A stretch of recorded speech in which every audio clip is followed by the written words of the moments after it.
Much, Mr. Chairman, and thank you for holding another hearing on the topic of privacy. It is a very important topic. As I have said in this committee in the past, I still remain skeptical of the need for Congress to pass privacy legislation, or for that matter, for the FTC to have increased authority to enforce new privacy rules, regulations, or principles on the private sector. It seems to me that neither this committee, nor the FTC, nor the Commerce Department fully understands what consumers' expectations are when it comes to their online privacy.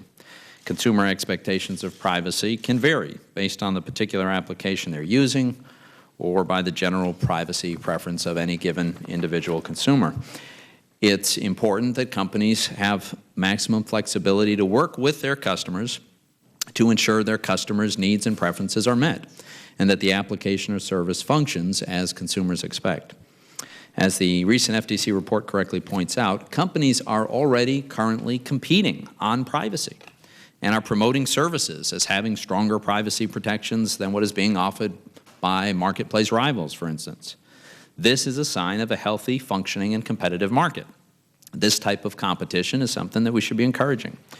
Overly restrictive privacy rules and regulations handed down from Washington may threaten this innovation by shifting the incentive to compliance over competition. I don't think anyone desires such a result, which is why I caution my colleagues in the administration to proceed with caution. Proponents of federal privacy legislation and of granting the FTC authority to regulate online activity really should clearly demonstrate the market failure and consumer harm that they seek to address. The benefits of online tracking and data collection are very clear.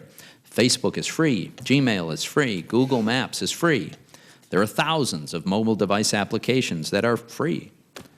It's often said that information is the currency of the Internet. A detailed cost-benefit analysis of a do-not-track regulation or other new privacy rules would better inform our discussion, but to my knowledge, one has not been completed.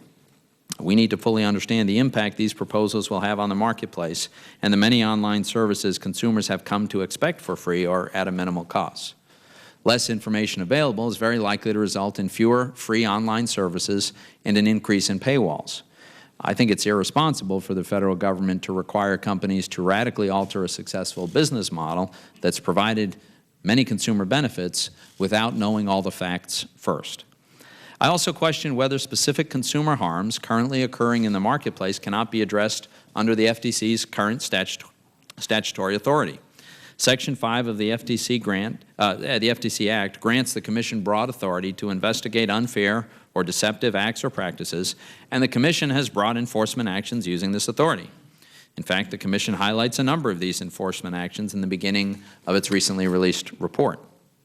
When the Commission sees what it believes to be unfair or deceptive practices, it has acted. Just yesterday, it was reported that the FTC and MySpace reached a privacy settlement that will subject the company to biannual privacy assessments for the next 20 years.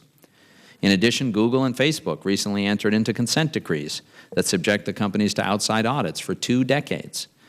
I have not yet heard a persuasive argument as to why the FTC needs even greater authority. And lastly, I find it interesting that the Commission seems very concerned about consumer trust in the private sector. Consumer trust is very, very important. But there's no one for whom it's more important than the company that's hoping to attract and maintain customers. So I think trust in the marketplace is something that the marketplace tends to sort out pretty well.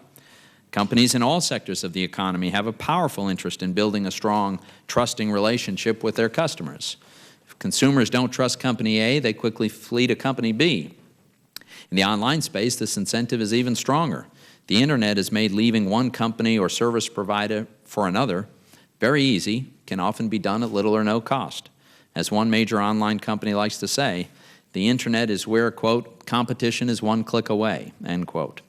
While this is an important topic and certainly worthy of our consideration, I do think it's premature to begin discussing specific legislative fixes or increased FTC authority when we don't fully know whether or not and to what extent the problem exists. I look forward to hearing from our witness today. I thank them for coming, and I thank you, Mr. Chairman.